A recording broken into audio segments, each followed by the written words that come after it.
Kevin Stefanski's tenure may now be remembered less for results and more for what they reveal.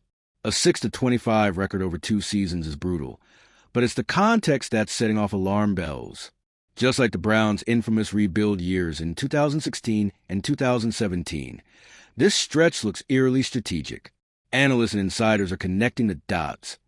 Stale offensive schemes, passive game management, and near total neglect of Shedeur Sanders' growth. If you're into the real story and all the messy twists they don't show on highlight reels, go ahead and subscribe. And if you're sticking around to see how this Browns QB chaos plays out, you should definitely be subscribed. If history is repeating itself, it's happening with a far more deceptive face. What sets this apart from past failures is the implication that it wasn't just incompetence, it was by design. If Stefanski was told to maintain the illusion of competition while ensuring losses, his fire becomes more than a shakeup. It's confirmation of a plan that went too far. And for Sanders, it meant playing 2 seasons in a script already written. Jimmy Haslam didn't wait for a press release. He didn't call a press conference. He didn't even bother with a statement to local media. He just fired Kevin Stefanski, cold, decisive, and instantly.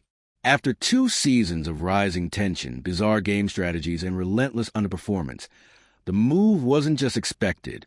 It was overdue. But the reason behind it? That's where things get wild. Because according to growing whispers from inside the Browns organization, Stefanski wasn't just a coach who failed. He was allegedly the front-facing actor in a deliberate, multi-year tanking strategy. And now, that theory isn't just some fringe Reddit rant. It's erupting across NFL.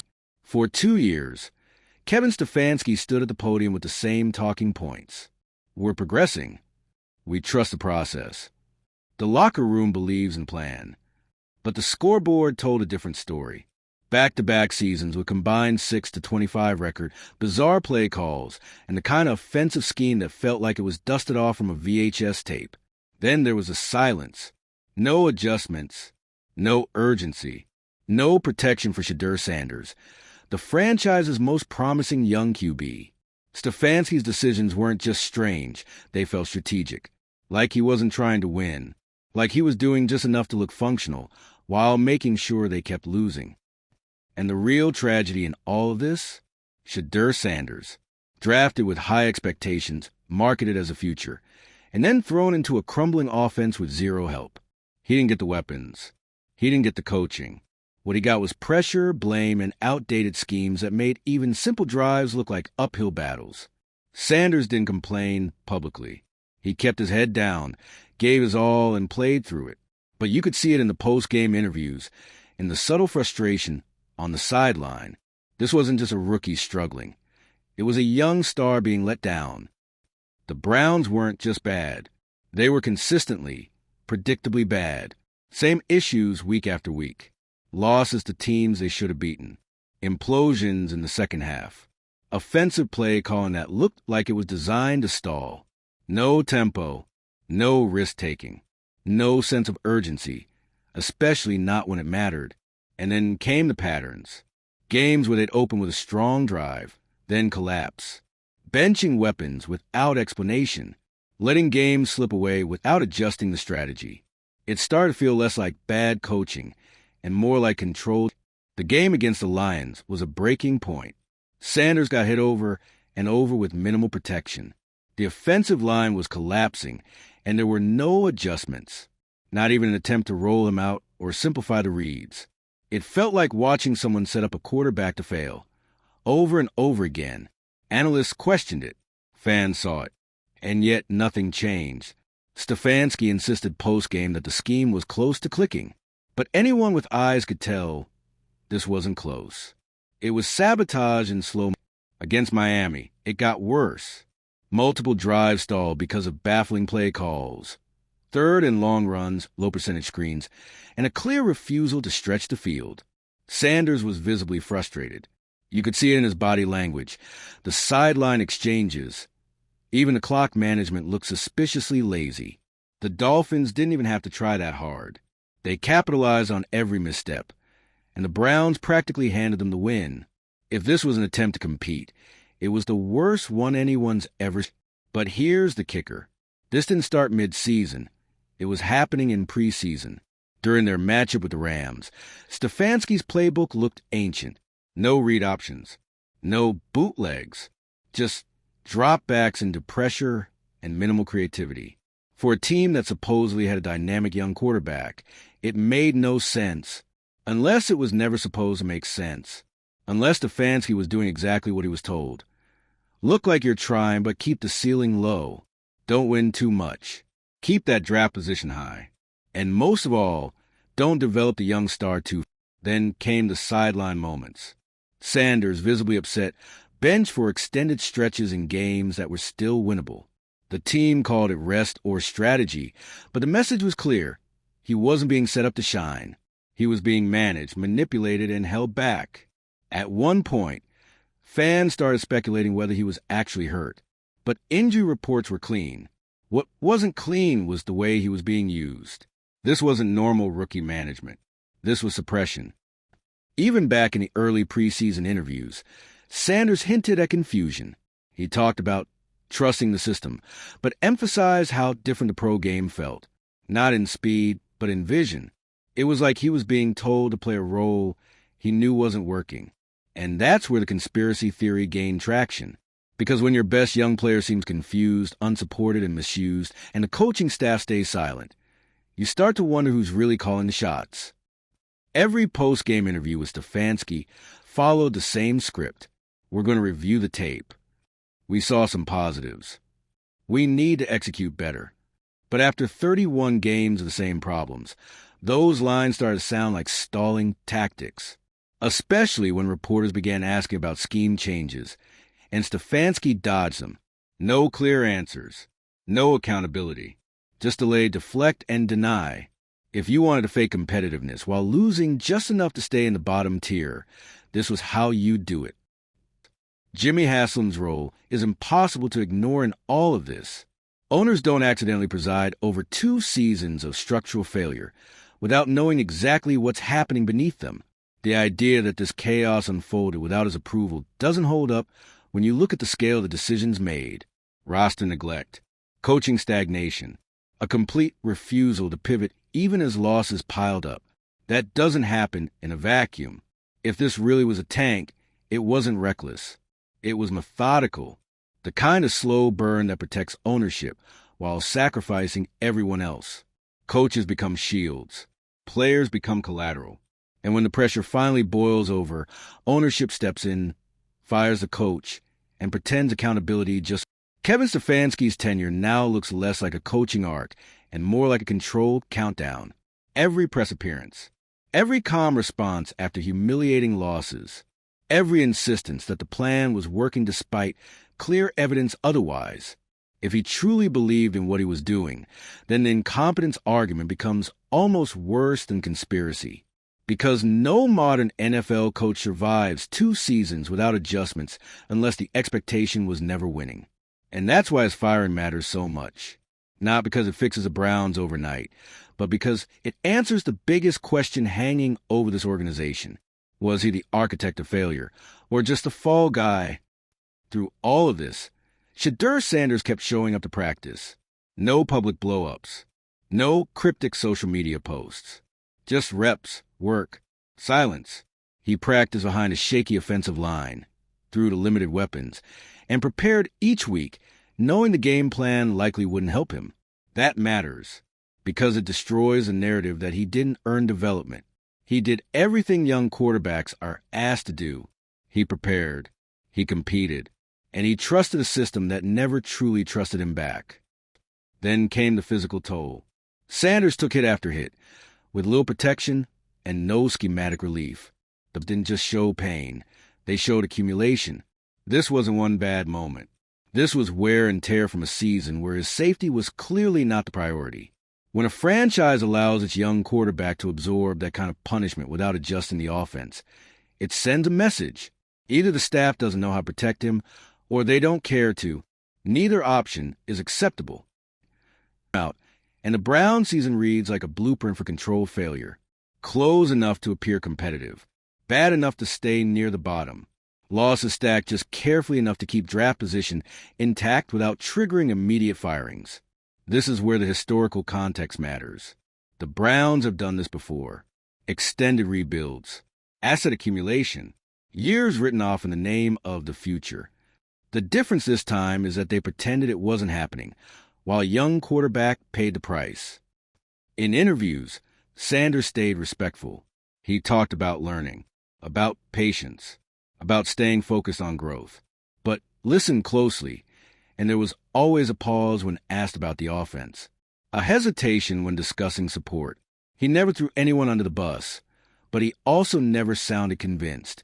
That's what makes this hit harder. He knew something wasn't right. Everyone watching knew it. And yet the organization kept insisting everything was fine, week after week, loss after loss. Stefanski's words now feel hollow in hindsight. The constant emphasis on process without results. The refusal to modernize the offense. The insistence at execution, not design, was the issue. Those explanations only work for so long before they start sounding like misdirection. If he was truly trying to win, then this was one of the most stubborn coaching performances in recent memory. If he wasn't, then every press conference becomes part of the act. Either way, the damage is. This brings the focus back to the front office. Andrew Berry, Jimmy Haslam, the people with the real power. If this was organizational failure, they allowed it to continue unchecked. If it was strategic tanking, they orchestrated it while hiding behind the coach. That's why the next steps matter more than the firing itself. Who they hire, what kind of offense they commit to, whether they finally build around Sanders or move on without admitting what went wrong. These decisions will tell the truth, louder than any leak or insider quote ever. Despite everything, Sanders still flashed potential. Strong throws under pressure, tough pocket presence, moments where you could see what he could become with real support. Those flashes are what make the situation so frustrating, because the talent is there. It always was. What was missing was commitment. Commitment to development. Commitment to modern football. Commitment to actually trying to win instead of pretending to. At the end of the day, the conspiracy versus incompetence debate almost feels secondary. The result is the same. A young quarterback's development stalled. 2 seasons wasted. And a franchise once again standing at a crossroads, asking the same questions it's been asking for decades. Now it's on the Browns to prove this wasn't all intentional. To show that Shedeur Sanders wasn't just a pawn in a long-term gamble. If they fail to do that, then the firing of Kevin Stefanski won't be the end of the story. It'll just be the confirmation everyone saw coming. Throughout the season, you didn't have to dig deep to see the patterns repeat. The Browns weren't getting blown out in every game. That would have made the tank too obvious.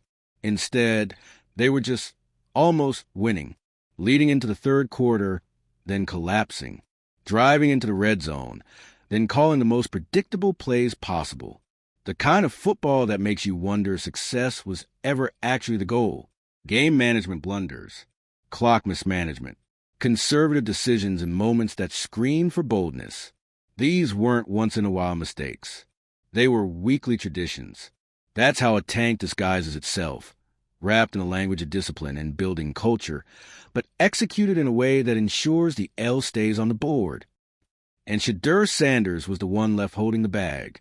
Every week he suited up, tried to execute a game plan that gave him little chance, and then had to face the scrutiny afterward.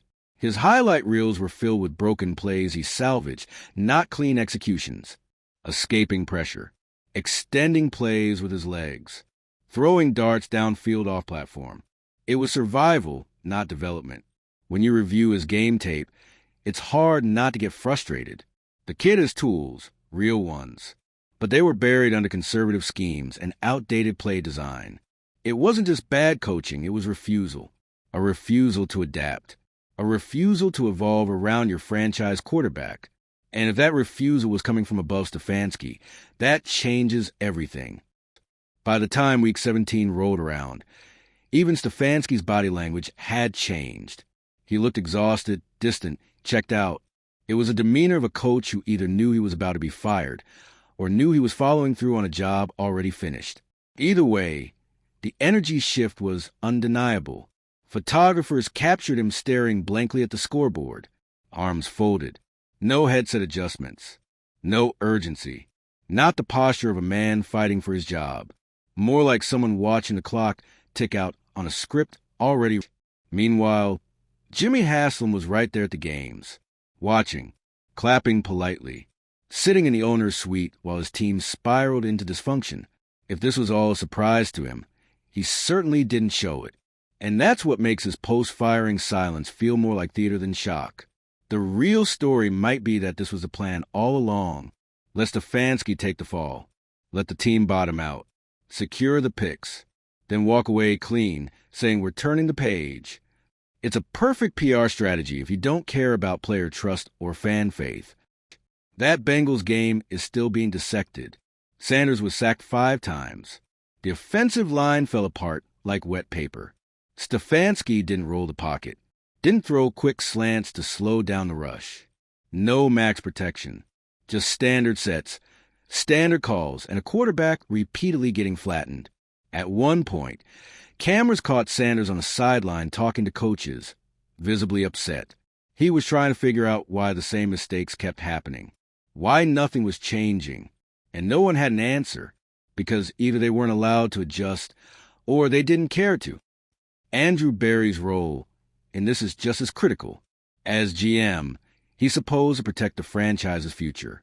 But when you look at the roster construction, it's clear short-term success wasn't the focus. They didn't invest in elite weapons. They didn't reinforce the offensive line. They drafted for future value, not present protection.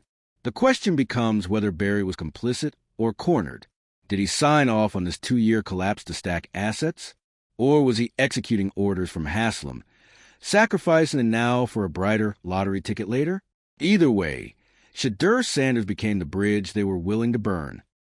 Post-game, Sanders still showed up to Mike, still gave thoughtful answers, still defended his teammates. But he also started speaking more honestly. He talked about missed opportunities, about needing better communication, the kind of subtle shade that suggests a player hitting his limit without crossing the line.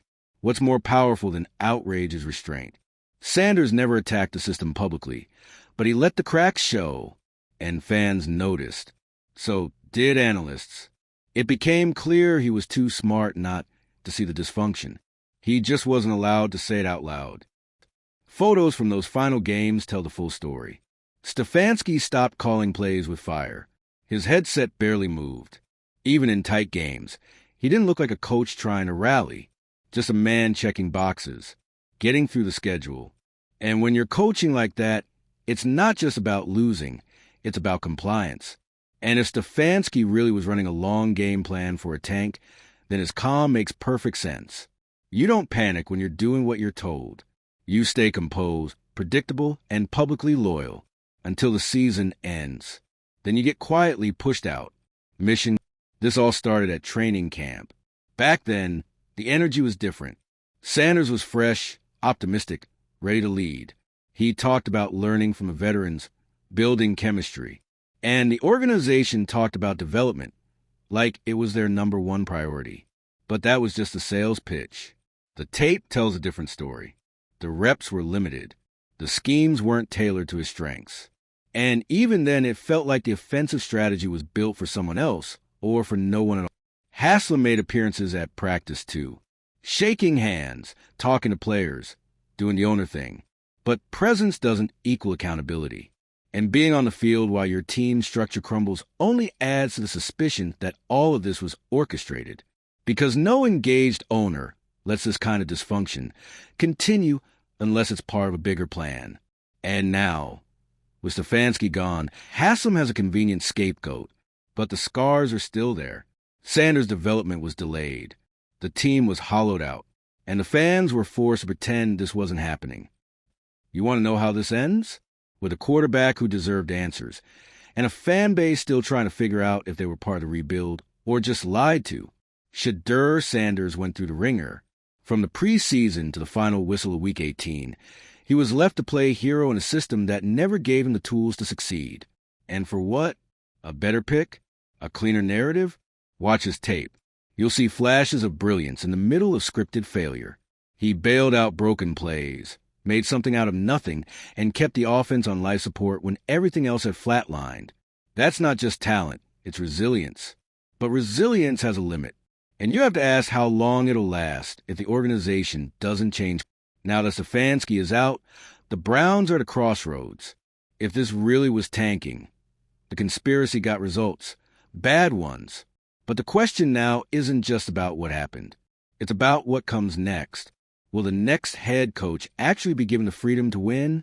Will the front office finally modernize the offense and build around the quarterback they've already got? Or are we just going to rinse and repeat until Sanders is another name on the list of wasted potential? That answer won't come in a press release. It'll come on the field, in the play calls, in the protection, in whether Shedeur Sanders is allowed to grow or continues to be stunted by a franchise still stuck in the past. So what do you think? Was this a tank job or just next-level incompetence? Drop your thoughts in the comments. Let us know if you believe the Browns ever actually intended to win these last 2 years. And don't forget to like the video if you're as tired of the excuses as Sanders probably is. Share this with anyone still wondering why this team can't get out of its own way. And subscribe for more breakdowns as the next chapter unfolds. Because trust, it's not over yet.